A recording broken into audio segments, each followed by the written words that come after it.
ladies and gentlemen. Welcome at the Romanian Cultural Institute for a very important, very special evening. Usually, you know, as it happens, you need a room the size of a living room for a poetry evening. But tonight we have a fantastic audience. And rightly so, because we are launching a very beautiful book, a very good book, a brilliant book by a true star. I know that poetry and stardom don't go together quite often, but in this case, with Andrei Codrescu, we truly talk about a genuine true star. And we are very happy to have Andrei tonight at the Romanian Cultural Institute, your home, Andrei. And we are very proud that we are launching this, this book, which is called How to Live Under Fascism. Well, yes, it's an intriguing title. It's a fantastic title, by the way. We thought, I mean, we recently had elections, presidential elections in Romania, and we thought it would be a good idea for us to plan this event immediately after the results of the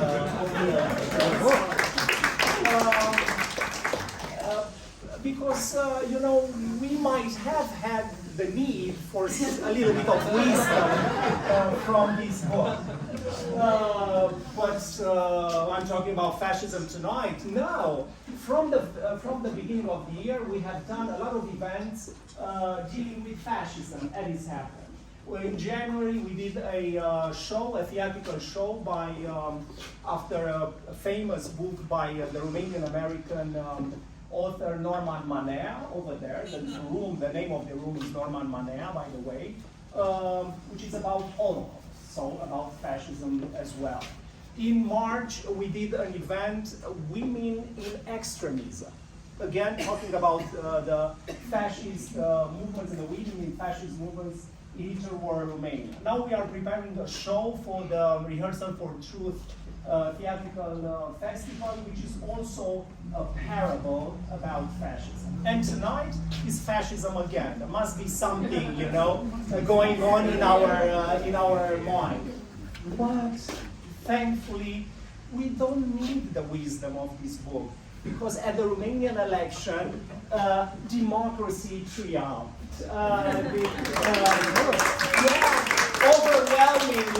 Overwhelmingly, democracy, freedom, openness, progress, open borders, Europe, yes, Europe prevails, and that's why we don't need books like this anymore.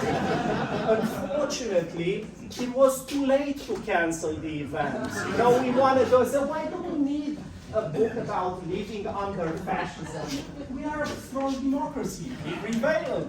Why need that? But it's a book by Andrei Codrescu. And you don't cancel an event with Andrei Codrescu. On the contrary, you are fighting to get Andrei Codrescu and to host the book launching event of such a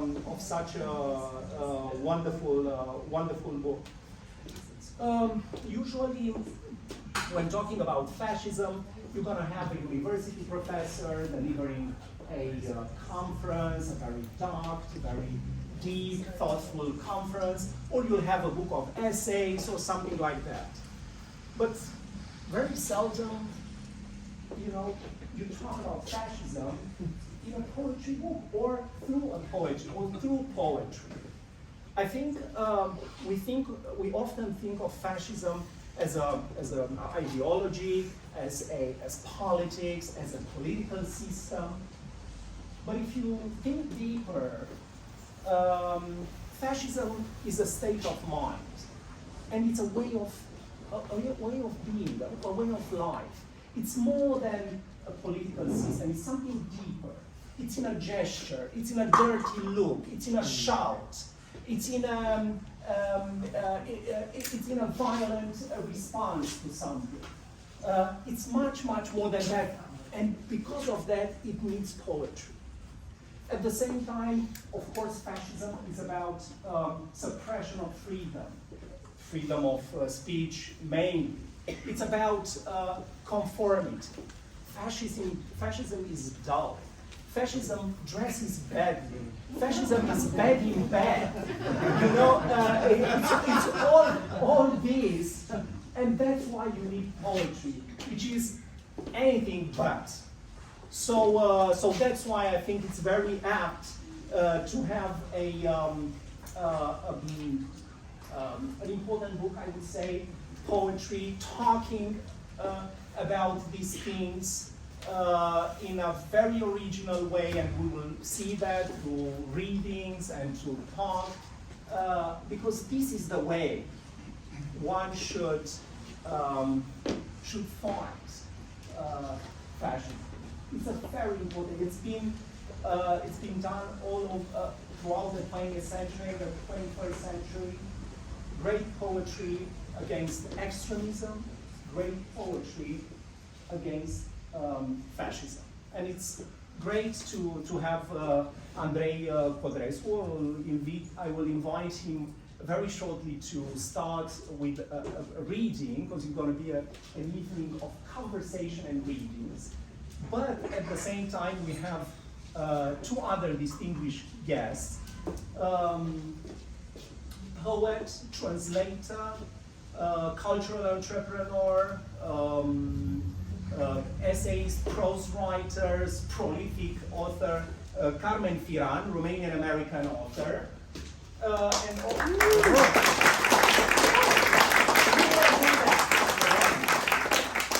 You can do that anytime you want. And of course, poet, translator, filmmaker, curator, Vincent Katz. So it's a great lineup for an evening of conversation and reading. Just want to say that usually we serve the wine after the event, but because it's a poetry event, the bar is open from the beginning. So nobody, as I said, to some of our guests, nobody will go thirsty this evening. And we said it would be a good idea, while talking about poetry and fascism, to start with a glass of wine. So I think we still have a couple of glasses there, and so if you find this conversation too emotional and the poetry too overwhelming, the bar is over there. So thank you again for coming, and let's start.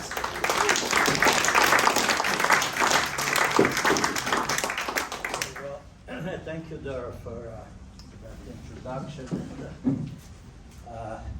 The deep dive into what fascism means, which we learn every day, actually, something else about it. And thank you, Carmen and Vincent, for being here. Thank you all for coming, and Cultural Center for hosting this. I am going to read some poems, and then we can talk. You had some other idea about people reading work. Just leave yourself in my capable hands. Okay. Well, yeah. Guided you. There are real public joy. The elections in Romania were a wonderful surprise and a big relief. It's terrific because the good guy won, and Romania is still in Europe, and that was a wonderful collective joy. Followed, by personal sorrow, because a good friend of ours, a great poet, Alice Notley, died 2 days ago, and personally I felt like these two events intersected in some way. One was a friend and a poet that I admired, and the other one was a whole people, millions of people doing a wonderful thing. And so, but they intersected in some way, because I think that Elsa's poetry took the art so far that it will make a great difference, in the future, and it certainly made a great difference when I read her entire work. She was a friend and an incredible poet. She died in Paris 2 nights ago, and I wrote something about it. So where the private sorrow and the collective joy intersect is an interesting place, and poetry has a place in there. So I was going to read a little bit, but what are we doing about these interrogational lights? We wanted to get into the mood of I feel like I'm not playing these guys. would it be better if I... Yeah. Yeah? Yes, I'm not. You see, it's a democracy at the Romanian Cultural Institute. You only have to listen. I'm blind now, no answer any question. No, it was for the, don't worry, it was for the shots. We are very particular about the shots. Anyhow. Well, I'm going No, to but get shot. not that one. Occasionally, Yet. occasionally writers and professors do get shot. I'm going to read. I don't need this microphone because I can't. Oh, well. Hold my beer. Yes, I will speak louder. Oh, there is a microphone. Okay, now this, I numbered the poems. I'll hold it through in a moment, but if I find the first poem I was going to read, which is somewhere in there. Not to the end, okay. Now these numbers, okay. Now I'd like to start actually with the beginning and read what this book is. And because I did write a little note here, and it's called Notes on How to Live Under Fascism, Poems and Photos. My new collection of poetry is a guide to living in the dictatorship of the new American plutocracy, or kleptocracy. I was born and raised in Romania, a national socialist client of the Soviet Empire, where poetry was always a nightmare for the state and a lifeline to the terrified citizen. I emigrated to freedom in the US, where the subversive powers of poetry were slowly dissolving into badly paid entertainment for easily distracted readers. The surveillance of the market wasn't yet as deadly as that of the communist censors, but their merger seems a done deal now. In the face of this civic catastrophe, poetry has to be more than eau de cologne to dispel the stink of army boots. This book is occasionally clear about that, but there are also poems of love and the plague, childhood secrets, the warmth of other bodies, the warnings of history, and the pleasure of making things up. I was taking photographs on my daily walks when writing these poems without meaning to use them, but then I saw that they were strangely and not so strangely connected. My mother and father were photographers in the bad old days. I think their craft shadowed me. I dedicate these works to them. And in that mode, thank you. I'm reading a poem about retouching. Several times a day, my mother retouched her studio photographs to hide what in the people of those days? Wrinkles of worry, black eyes of working men's fists, eyes that couldn't remember to open, smiles that came from broken mirrors, brides in the blanched chiffon of 3 drunken days in a life as long as the exposure before the lens of the camera with its black curtains for the identity cards to be stamped at the gates of the mustard gas plant. Their grooms in olive army green gear soon to burst like pimples under fire, in uniforms too big, inherited from elders, brushed with the flower of patriotic rhyme, trampled by starving mules in the muddy blood of the same ideal pasture in its iodine blue cardboard frame, suggesting the light of heaven for the inspired corpses of next time. To follow the second part of this work, retouching, mother took off her panicked gear, removed the rose-colored glass the party installed in her camera.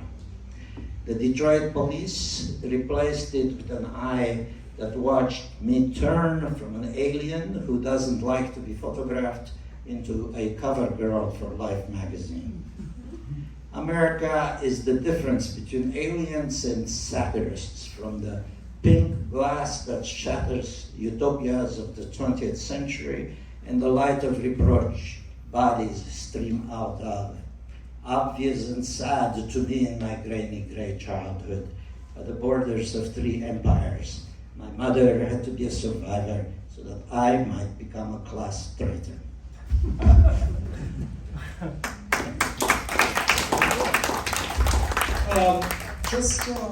I just want to start by asking you about the title. It has, and everybody's intrigued about this title. It's a wonderful title, but it's a bit misleading. While reading this poetry book, it's very much about youth, about growing old, about love, about the occasional absurdities of life. It's imbued with melancholia, with a sense of expectation. Why is the title? Why chose this? And it's also, I would say, a sort of prophetic at times. So why is this title? Well, poetry is by default anti-fascist. I mean, and anti-conventional. So fascism is a code word for a number of things. For authoritarianism, of course, the way we know it in the classic definition, for oppression of various kinds, for being and becoming a tool by somebody in their plan or game, to be small, be made small by power, and to be, you can call all of those things fascist.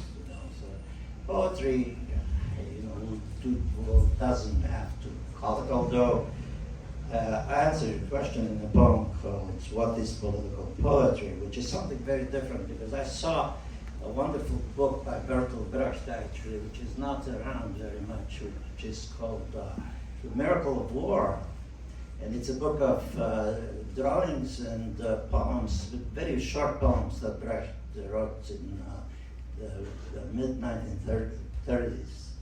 And it's not available, but it is on the internet in the Google.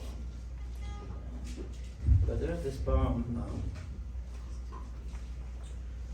Let's see. Because it seems that this apparently is not a very political book. So what is political poetry?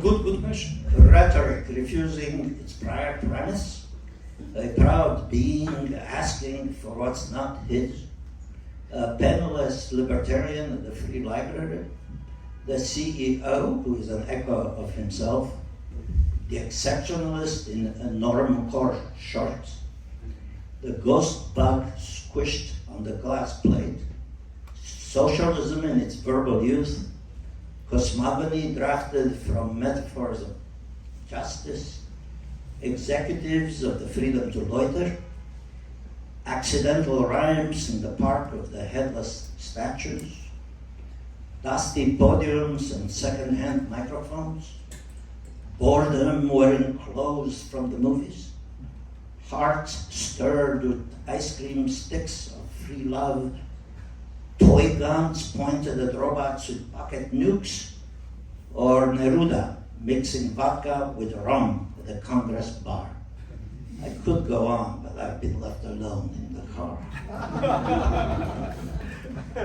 So yeah, I think it's the perfect answer to my question. While reading the book, I found that the world of your youth, communist Romania in the 50s and early 60s, is quite present. Was it this kind of memory that triggered this book, or there are many other things that inspired you to write it? No, actually, my childhood under Stalin was wonderful. We didn't hear any bad news, you know. Our parents didn't talk about serious things. They whispered, you know. So we're fine, you know. I mean, I never thought about food exactly, you know. They were sort of getting it. We also had a mulberry tree on the way to school. So, you know, I mean, it was not a bad childhood. It's only when, you know, later, when I started to listen to things. And I had a cranky uncle who decided to initiate me into political talk, you know. He wasn't around. So, yeah, I mean, you know, of course, having lived there, I realized when I left that the world was in color. It wasn't black and white. But yeah, I mean, the rhetoric was there, and nobody talked out loud and said anything of consequence or true with children present. And so that we spoke a number of languages. We spoke in whispers, we spoke languages aloud that were lies, and we spoke to children and misled them. So everything was fine. But yeah, those memories are there, but they're not. I don't know, Carmen, what do you think about that? What I think is that we were a very lucky generation because we didn't have any war. Even communists now, looking back from this perspective, you know, all these dark years, they become smaller and smaller comparing to our age, and think that the future might have unthinkable in the drawer. So what I think is that we are really very lucky because bad times make good poetry, and poetry actually is not therapeutic at all. I think literature is not therapeutic. It deepens the wound.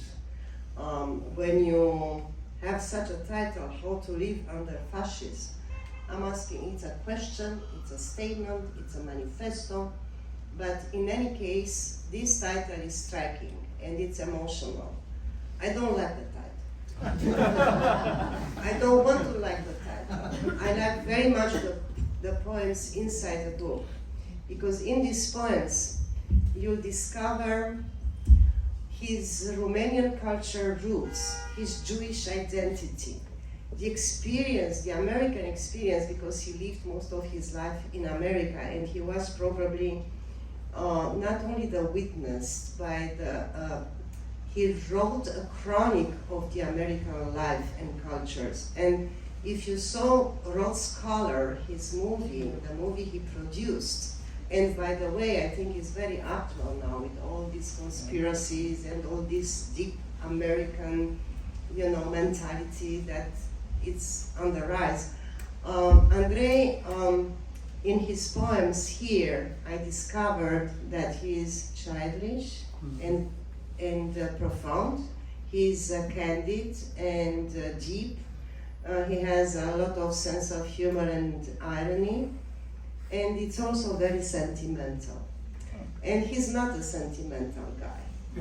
He's very warm and kind and generous, but he's not a sentiment. His poetry doesn't wear a tie and doesn't smile. It's a brave, bold poetry. It speaks true to the reader and leave a mark on you. So I think this is a very important book that he published in very important times. I don't trust future. I think we have only today, now, this evening here. I think he knows time. Codrescu knows time. he wrote about time in a very different way, from a different angle. Like time is everything. But I wonder whether this book was written on a longer period of time, or is was written, recently, or it's the poems are recent, or you have collected poems that are older, because it's important. No, it's a very recent collection. I mean, my last book really was a book I wrote in collaboration with Vincent. So we wrote it during the pandemic, and we started by writing letters to each other and about what we were doing, what we were reading, what we were listening to, and then they slowly became a poem based on the idea of care during the pandemic, because we were both had mothers who were over 90 years old, and Vincent was taking care of his mother, who is still with us, and my mother died during the writing of the book, and so, but we were caring for all this. So the book is called Possible Epic of Care, and so we wrote that, and it's very, very different. And these poems were either, in notes, or I sort of gathered them, but they were written recently. And they were most of them are, as Carmen said so well, are about many other things that are maybe indirectly linked to politics. Nothing is direct, maybe just a hint here and there, but some are just love poems. Some are poems about your glorious youth in at the fringe of the hippie movement in California. Others are reminiscence from Romania about your parents. There are beautiful poems about that. One is misled by the title. I personally hoped for a firebrand or something very engaged, but I found so many self-portraits. There are beautiful poems. There are self-portraits, lyrical self-portraits of obviously a great poet. And Carmen and Vincent are not only very knowledgeable about Andrei's work, but also they are good friends and have collaborated with him very, very closely. They know him very well, and that's why at the beginning I launched a sort of provocation. So I urged them to, at certain points, I would invite them to read a poem from the book, one that is a sort of a poem that they liked, not necessarily the best, but one of the poems that they liked very much, and they think that Andrei is there with all his poetic prowess, with all his poetic force and the force of his imagination, which I will do. I mean, I have several choices, but I will go for one.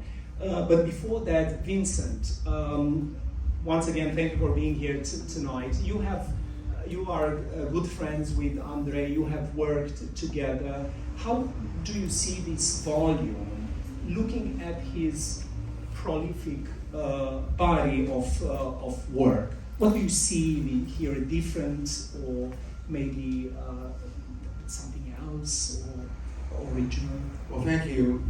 This is a great occasion here, and glad to see so many people gathered to celebrate Andrei and his work, and this book in particular. One of his first books was called License to Carry a Gun, and it featured a photograph of the young Andrei, I think on the Lower East Side, standing in a garbage can. And, to me that was an excellent example of him and him as a poet. It was funny, but it was also political. It was the time, the 60s was obviously a time of a lot of political unrest.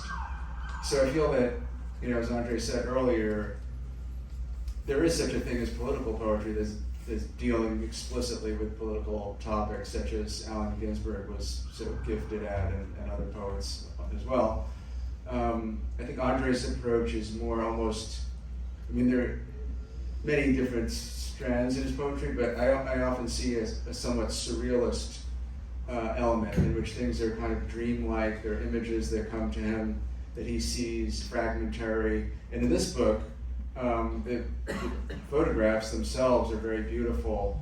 Thank you for bringing it up. I was stunned by that because I've seen his posts on Instagram, but I never really realized how good Andrei is as a photographer. And I think it was brilliant to include them in this book because they are another element of this kind of a fragmentary way of seeing the world that we all experience in an accelerated fashion nowadays.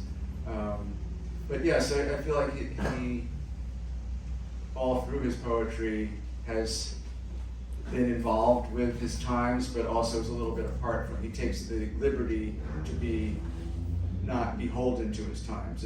As a poet, as an artist, he has his own experiences, personal experiences, and these are all in his poems, sometimes filtered through a political lens and sometimes not.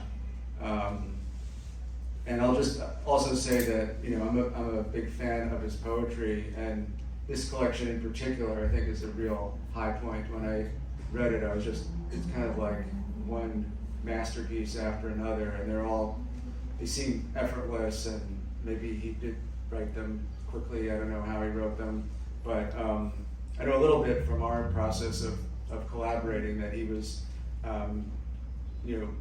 sort of not, he was able to write quickly, in other words, not be overly critical of what he was putting out there. So I feel like that's an element to it. But that book had more of a journal, like writing a journal element to it, and these are really like perfect lyric poems that really amaze me. I want to pick up on what Vincent said about the imagery, the photography, which is brilliant. I mean, it deserves an exhibition. I mean, they deserve it's the work of a very gifted photographer. Okay. Yeah, the gallery is over there. So we have the reason to do another event with Andrei Codrescu, you see? We find all these, so you are all invited, obviously. But you once said that there is a sort of link between this, the poems and the photography. Something magical happened, that the inspiration somehow flowed from the moment when you capture that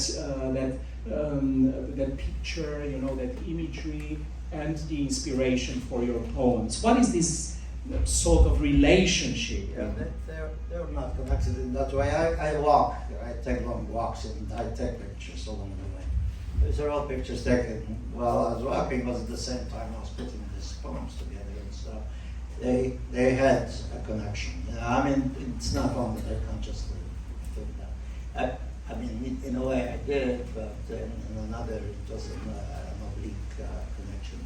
But there's something else too, which is that I started writing in Romanian as well. After I covered the events there in 1989, I went back and then started to, relearn the language. And then Carmen, who runs a tight ship as editor of Scrisul Românesc, a very literary Romanian monthly, asked me to write every week a poem in Romanian. And so it's not an easy thing to do, especially since I was relearning the language in many ways. And I couldn't also put the diacritics in there because I thought that, I don't think I had a keyboard that did that. So she very patiently put the diacritics in there, and later I collected them in a book called Visul Diacritic, which is the Diacritic Dreams. And this was, the cover is a snowfall of the little diacritical signs that are in the Romanian language, like about the A's and the T, under the T's, the cedias and the circumflexes and all of that. And so, in doing that, I also started to, unconsciously at first, but then the language came back. So, languages, when you learn them, whenever you learn them, they will draw back and hide somewhere in your brain or in your self. And then if you let them out, as it were, they will do their thing, and they will do their thing at the level of sound, you know. And in English, you can hear a lot of the Romanian, though sometimes the Romanian expression will occur to me, and in English it will sound surrealist. You know, it is just simply an expression like, you know, fluierul piciorului, which means the whistle of the foot. You know, in English it sounds very interesting, the whistle of the foot. But, you know, it is, you know, it means ankle in Romanian, but it also goes back to something else, which is that at some point somebody figured out how to make a bone flute from an ankle. And so, you know, these you know, there are all kinds of depths to be touched with that, and you know, so Carmen, you know, did that, kept the language open for me, and Adrian as well. But yeah, so this is partly the strangeness that one hears here and there in the poetry. But I have to defend the title because when I started writing the book, I thought of a bigger disaster than we're experiencing actually, but we'll experience it. And I thought of Diane de Prima's amazing book from 1968 called Revolutionary Letters. And her letters then addressed the situation in 1968, which was another, you know, time of great strife and change here. That was really a guide of how to survive of an apocalypse and Armageddon. And it was how much water you should put in your bathtub and how many cans of this and that you should add. And that's a terrific guide, you know, and it still is, and it's a terrific book of poems. It shows an incredible poet. And so that's sort of what I had in mind. I started to write it as a kind of a recipe or a cookbook for the apocalypse. But, you know, then it wasn't yet time, you know. So maybe the book is a little premature. I was premature. I would say that, can I? Yeah, sure. I would say that it's, above everything else, is a very beautiful book. And you know, some of the poems, despite the title, are just very immensely touching. Are just very, as I said at the beginning, very melancholic. With a sort of nostalgia but beyond politics, beyond anything else. It's sort of the nostalgia, the melancholy of just living, of seeing a lot in your life, and having a lot of memories that somehow you know, keep coming, and they have meaning. But I would like to invite Carmen to read a poem from the book. I know you like many, and we all like many of them. And this book, you know, it's entirely quotable. I would say entirely quotable. It's you know, it's kind of pity that we pick one, two, but we won't do more because we want you to buy the book and to discover the rest of it, of course. But it's entirely quotable, you know, and the best way to experience it, apart from our conversation, is just reading the words, you know, and dreaming. It's full of dreams as well. Carmen, please. Before reading, I want to tell you that every single poem in this book is a story. Actually, Andrei is a great storyteller because he's a passionate reader and a very good listener. And every poem says something, about someone, about a place, a time, an atmosphere, but has really a plot. So we have here a collection of stories told in poetry, and this poetry are sometimes extremely simple and fantastically deep. Knock, knock. Who you think you are? Who the police thinks you are? who your spouse thinks you are, who your reviews think you are, who you may be. Simon the man surveyed by 6 spy agencies. Your feather bed waits for you and cash because God made a better planet first, without animals or flowers, just people who survived by eating each other. When someone finished eating a whole other person, her was able to reproduce, so there were always the same number of people who never died. If they just kept eating the noir pâté of their baffled selves. So, yeah. This is probably living under fascism. But after we read the poems, I think, if I may, we should, each of us, answer how to live under fascism. Before I invite you to read, I'd like to ask you, Vincent, about that. Often is it said that that Andrei has this huge humor. That's it's a fantastic sense of humor. It's quite difficult to do humor in poetry. Also, they have critics and his readers have remarked this eerie atmosphere, the dreamy, the Dadaism, the sense of absurd. How do you feel about this humoristic part of his writing? Sometimes people talk about wit. I mean, there's different kinds of humor and different kinds of reactions to the world, and I don't think that Andrei is a humorist. He's not trying to be funny or entertaining. He's witty, he's intelligent. So there are things that make you smile. It's more like that. It's like he's very entertaining, and when you talk to him, or when you read his poems, or see his other forms of work, it's something like having a great a raconteur, but also a conversational partner. So the poems are almost like that too. It's like they're listening to you as well as speaking to you, and they're doing that in a very charming way. So that's how I think of it. It's more like charming and worldly and sophisticated. And so within that, I feel like there's always humor, or wit, as I say, like some kind of intelligence that sees things in a broader scope. It's not narrowed down to a literal interpretation of anything. And now I'd like to invite you to read the poem. Oh, okay.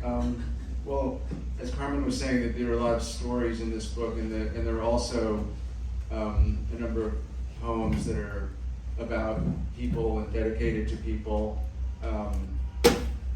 So I'd like to read this one called "Hello, Future Healers," which is for Tristan, who's your son, right? Yes. So, and I just want to point out a line in this poem before I read it, which is, "Tender your care to what ails our commons," which reminds me of our book title, which was A Possible Epic of Care, which was partially about our mothers, but I think it was also about the broader picture of, when we wrote that poem, we thought about the history of epic poetry, which traditionally was poems of valor, usually male valor and nationalistic victory, striving for victory. And then in modern times, there were epics of local community, cities and towns. So we tried to do something that we thought was radical, was to write about like care. How can something that seems so maybe doesn't get enough respect? Let's think of all the people. Eileen Miles has a line about, did you call your mother stupid when she brought you your oatmeal in the morning? I mean, there's so many acts of care that go unnoticed in our lives. So then when I read this line, it kind of blew me away. Tender your care to what ails our commons. And it's kind of indicative of what I was talking about earlier about it. The lines in this book are just so well crafted, and they just seem to have come out naturally. Hello, future healers, for Tristan. Hello, parents and kin of future healers. Your children have already healed something in you, something that all people need. What really ails us is what also ails the water, the earth, the air, the plants, and the creatures we share. Young healers, your job is big. Personal death cannot be healed, nor does it need to be. Maybe you young'uns can heal even that, but don't do it. This body of mine does not need to be here forever.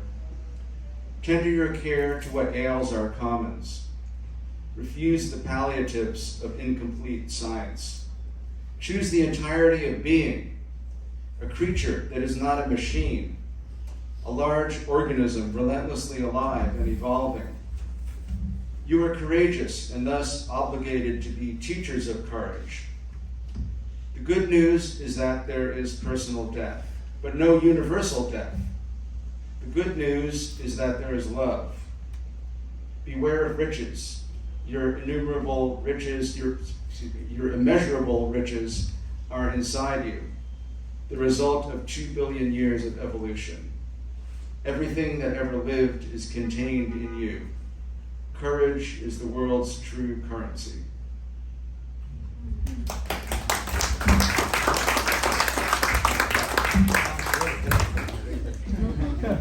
And I would say, because I also love this poem very much, which is sort of establish this relationship with what comes next. There is a sort of dimension of Andrei's personality, I would say, that has always impressed me very much, which is that of his immense generosity.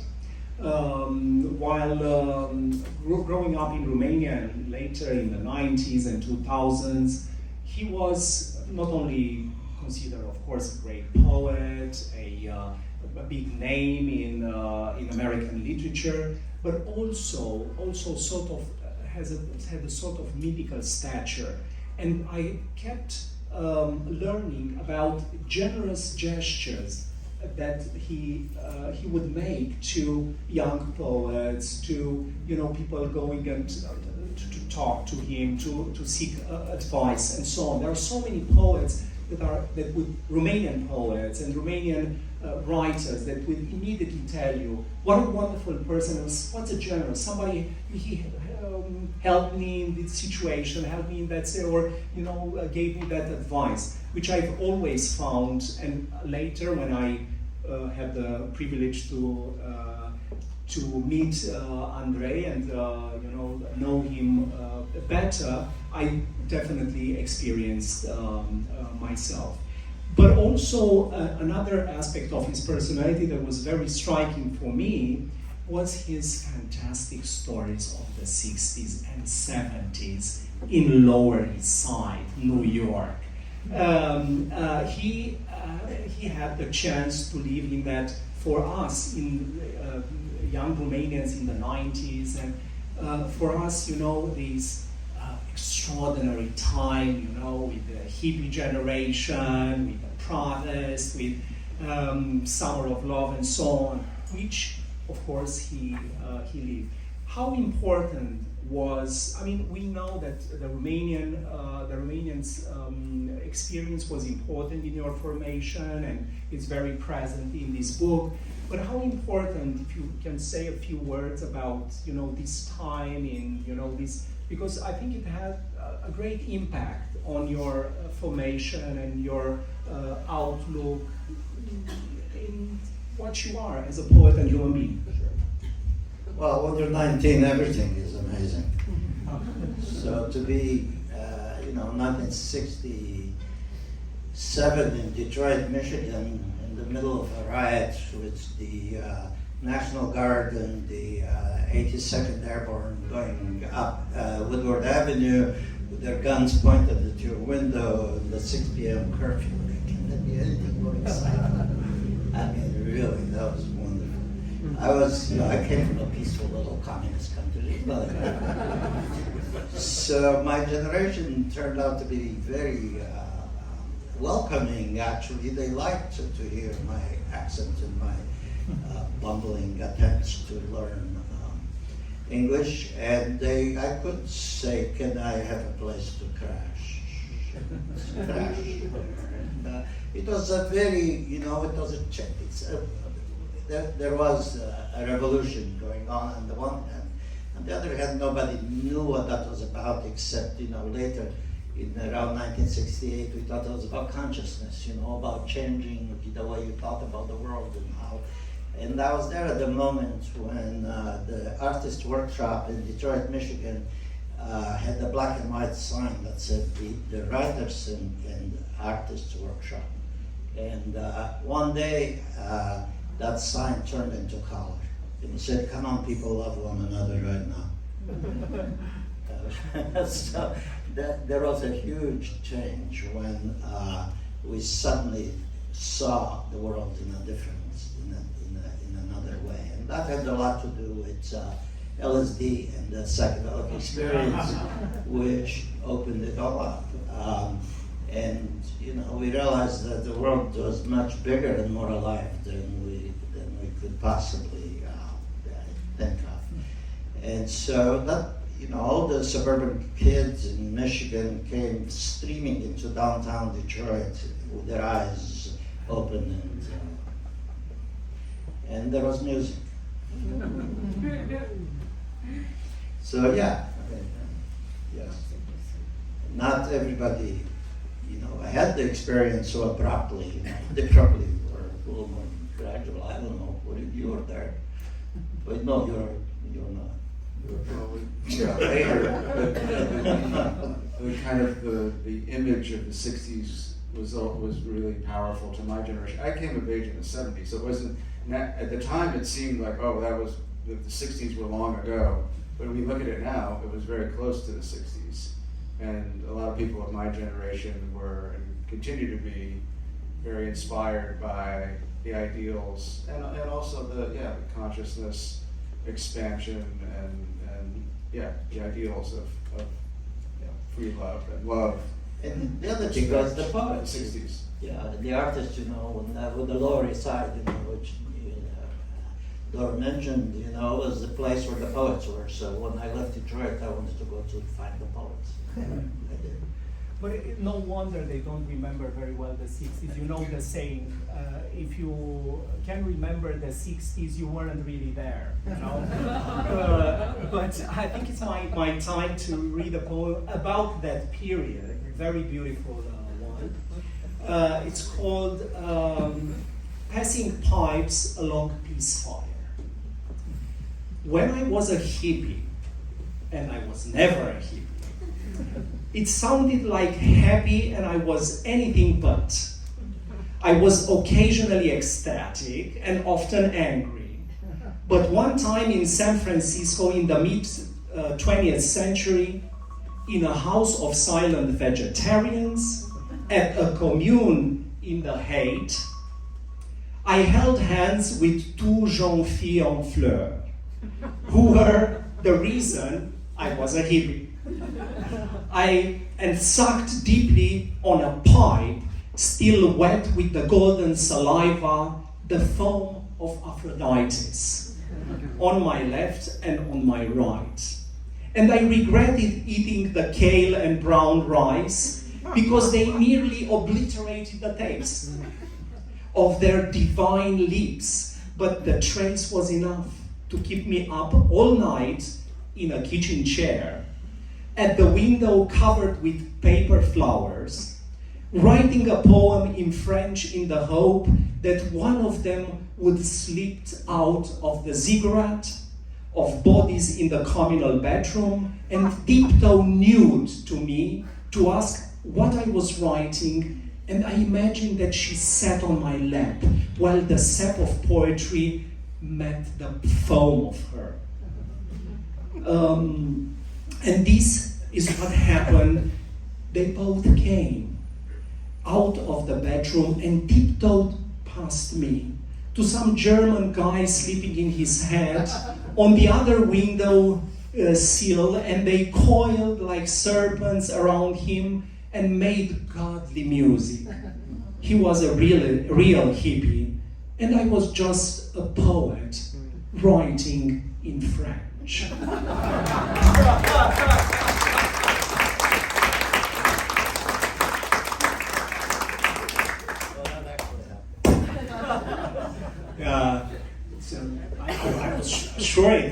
I'm sure it happened.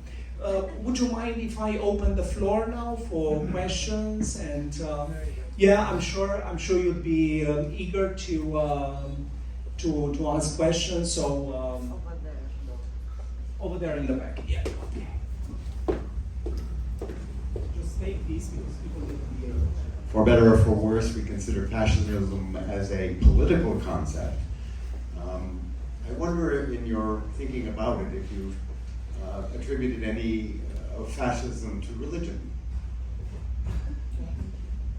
Yes. Well, at least.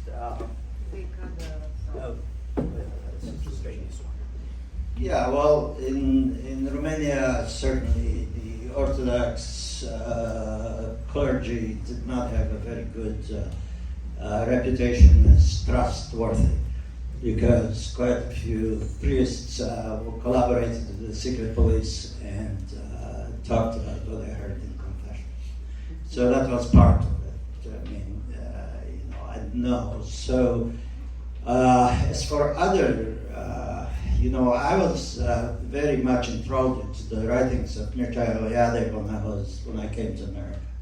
And I went and I met Eliade at the University of Chicago. He was the wonderful author of a number of books that I loved, and the founder of the comparative religion department at the University of Chicago. And I was interested in not just in his work, but also in the Erasmus Circle, where Jung and a number of other thinkers about religion were meeting. And but then I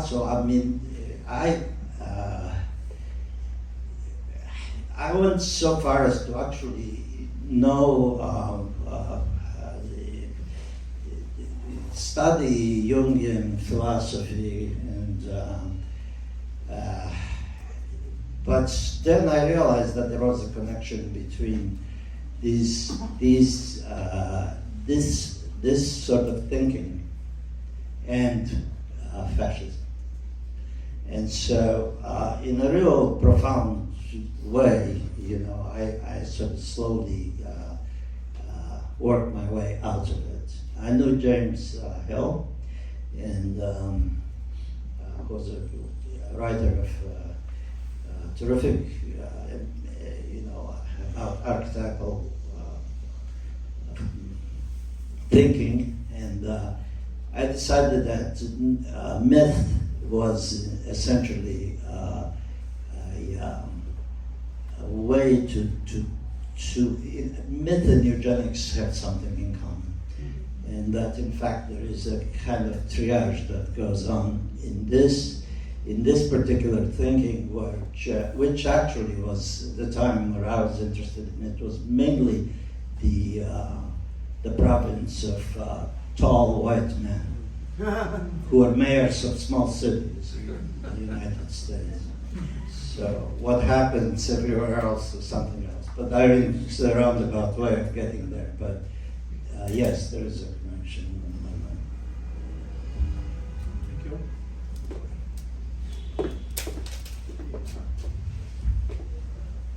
Andrei, I wanted to ask you if you have any fascist poets, in particular Romanian, that you admire. Oh, it's a good question. Because there were quite a few, starting with Octavian Goga and, onward, Nikifor Krajnik and so on, who are probably fairly,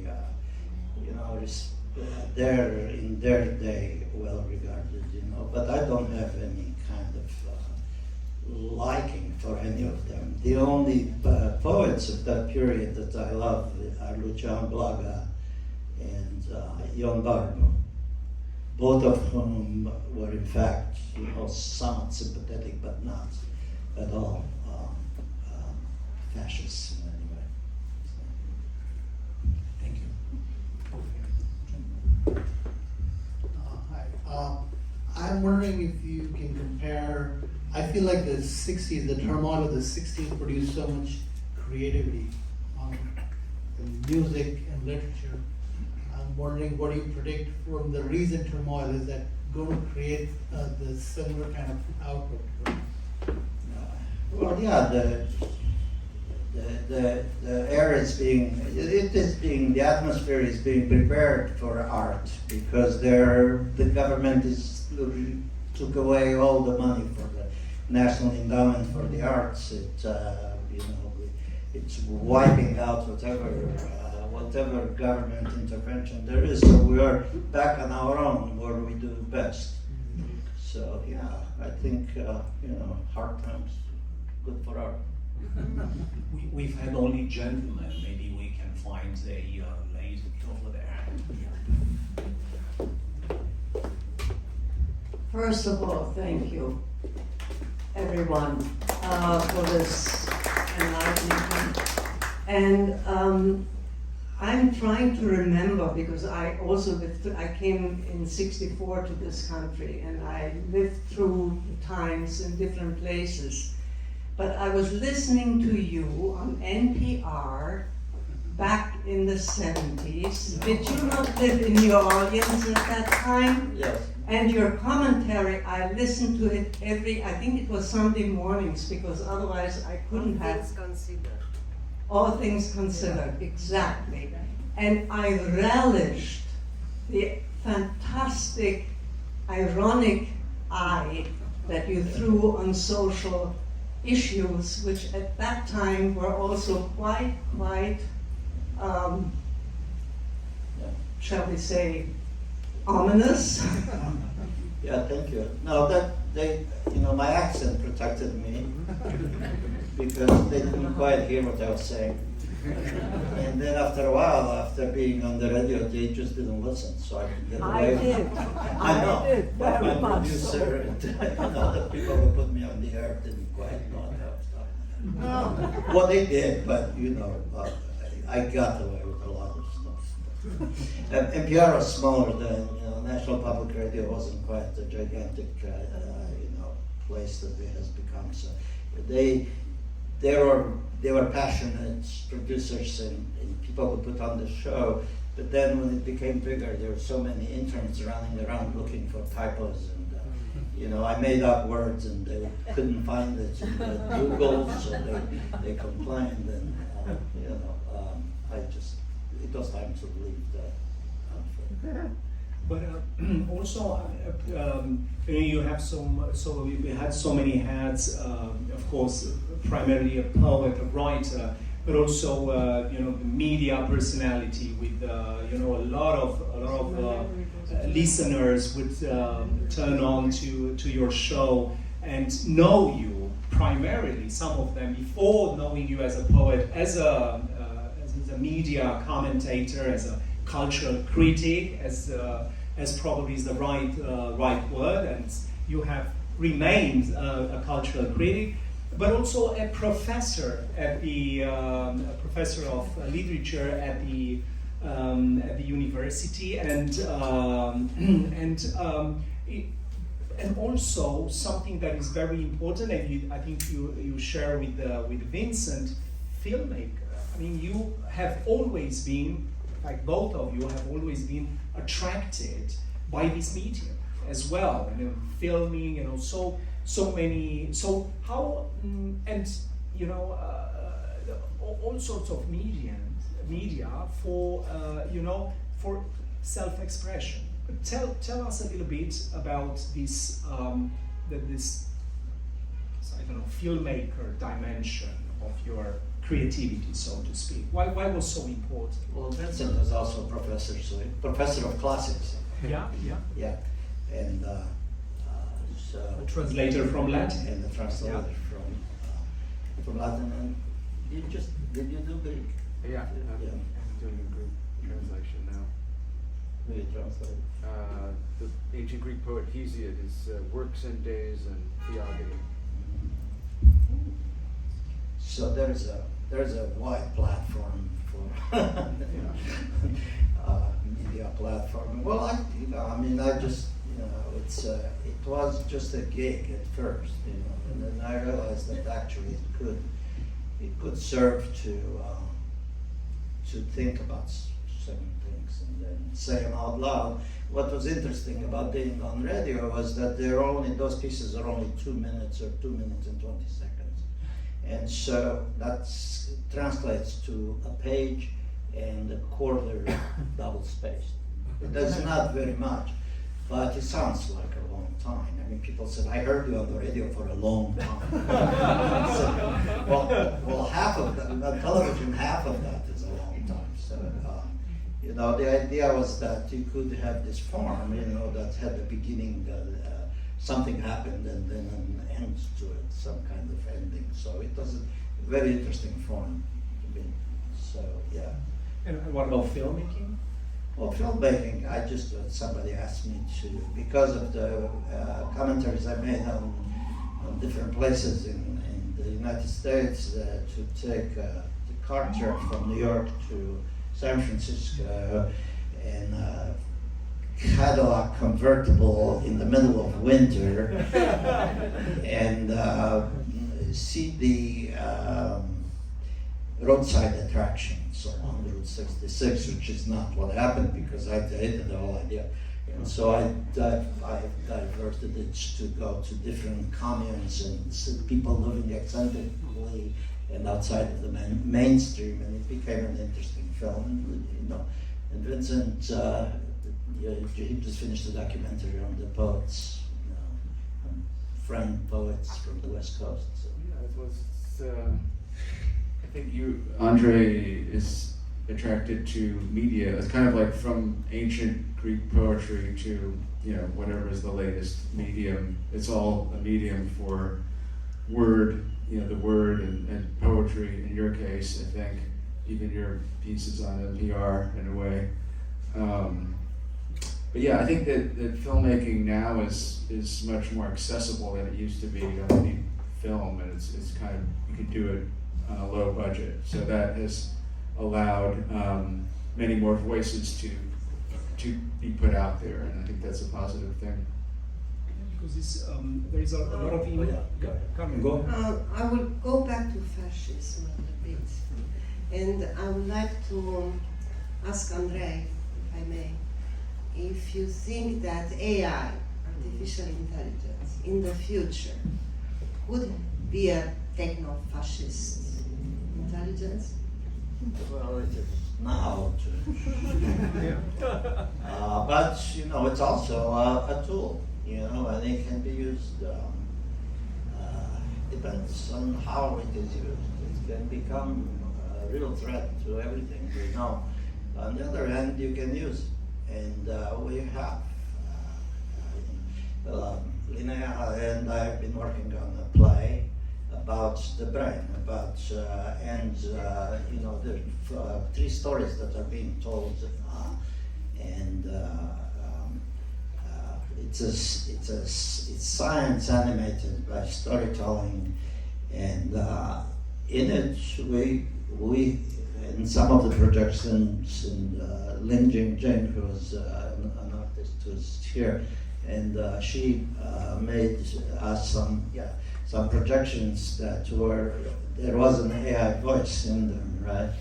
And that was a very interesting and creative way to use AI.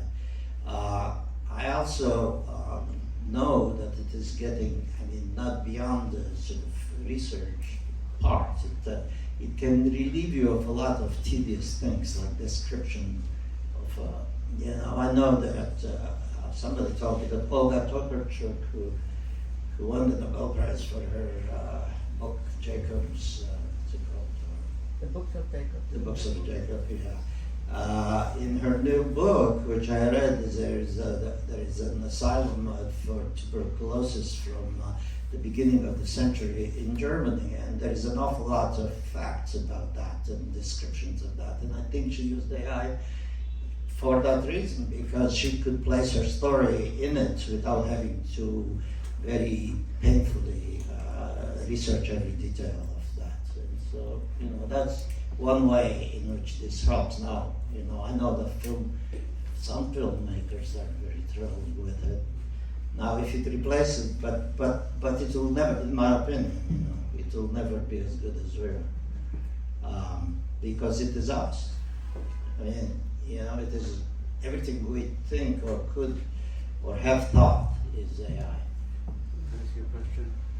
Have you ever played around with trying to do an Andrei Codrescu poem? Because we did that the other day. We're selecting some poets and said, write a poem in this poet's manner, and it comes out and it's it has some of the riffs of that poet, some of the ideas, but it's definitely not as good. It's the subtlety of it is not there. But have you ever fooled around with that as just a Well, do you want me to tell the story? Or We did that.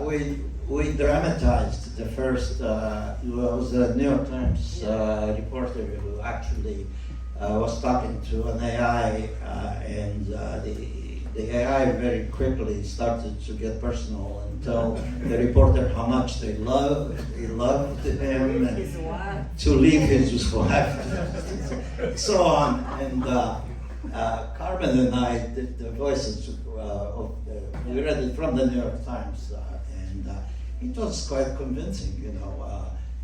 Adrian, her husband, was there, and Linnea was there, and they looked a little uncomfortable because Carmen and I were just reading the AI and telling each other how much we loved each other. But I think it's a very good question, because another great Romanian writer and good friends with Andrei, Andrei Codrescu, the author of Solenoid, one of the great successes in America last year, just did the same experiment, but he was frightened the way the AI responded. I mean, some of the things were just quite scary, indistinguishable. I mean, it was worse than, as in your experience, they weren't that better, but still they resembled very much the way of writing, his way of writing. So I think it can be frightening, but I think it can, they will never replace, probably the quality of, or we don't know. But I would like to invite Andrei, because he has prepared, several poems to read, just to put an end of this part of the evening, at least with one or two poems. I'll read two poems, or maybe one. Maybe two. Yeah, why not? Well, because they're long. And because we want the audience to discover the other ones from those poems. Okay. Well, here we go. I'll read two. Is this the working one? Okay. Both are working. All right. This is a nice poem about a very different time. The dark days of summer 2001. We lay down on the bottom of the canoe, stupefied by eternity. We forgot the towers, anthrax, the neutron bomb. You were a data entry. Grant no more, and I no dada bouncer.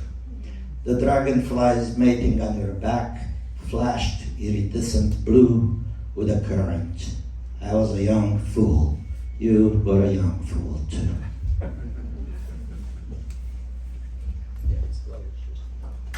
And then, okay, well, I'll just end with these two poems. They're called Baudelairesque, and I mean, this is Baudelairesque. Baudelaire. I'll just read the first one. It's called the Clerk verse. Verses of a clerk. Timing is important to our secular hive because we all often believe the lie that an angel with a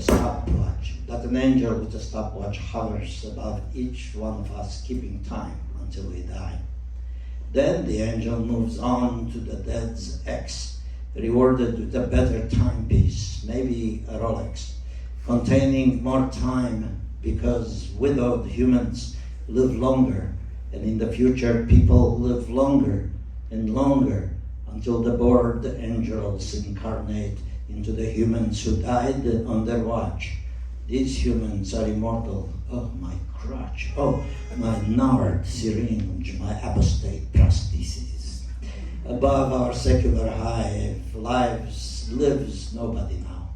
Emptied of angels, the timepiece runs on sand, keeping time for ex-angels, straining to believe that their old forms still hold them in hand.